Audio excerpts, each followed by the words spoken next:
Hey guys, DJ back with another Mechanic Monday video for our page here. We're gonna cover tire pressure and specifically fat bikes. We got quite a few questions about what is a good pressure for riding and what conditions and which tire. So there's a lot of variables here to consider. We're gonna talk about the main ones, your tire width and the conditions of snow that you're riding through. There's another one, if you have a tube or if it's tubeless, that will play a factor too.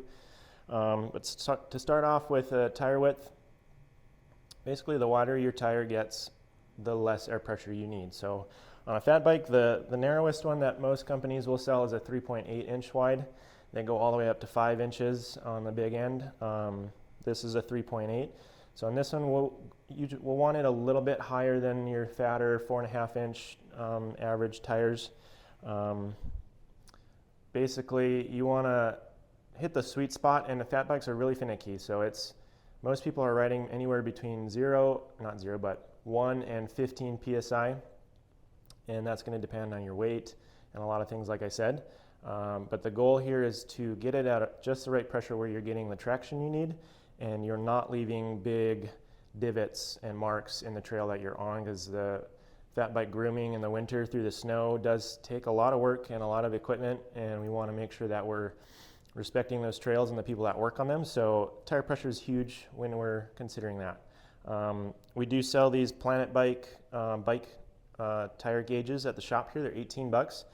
They're super accurate. They go 2 to 15 psi, and it's down to the quarter of a psi accuracy. They also come with an adapter, so if you have Presta valve, you can use that, or Schrader valve. It works on both.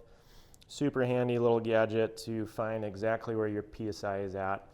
And then the other piece I would say is if you're running tubes over tubeless, you will want a little bit more pressure. Tubeless allows you to go a little bit lower because you're not worrying about pinching your tube if you're too low. If you're too low in tubeless, the worst thing that'll happen is the tire might pop off the bead, but you're not going to puncture your tube. Those are the main factors. There's other things like your rider weight, how much gear you're hauling is going to play a part on how much pressure you want. So if you have more questions about your specific example or scenario, you can feel free to leave us a comment or question in the comments below, or call your local bike shop. They would love to help you out with stuff like that so you're riding and enjoying the trails appropriately. So make sure you like the video and look for us next week with another topic. Thanks. There's no more fear in my eyes.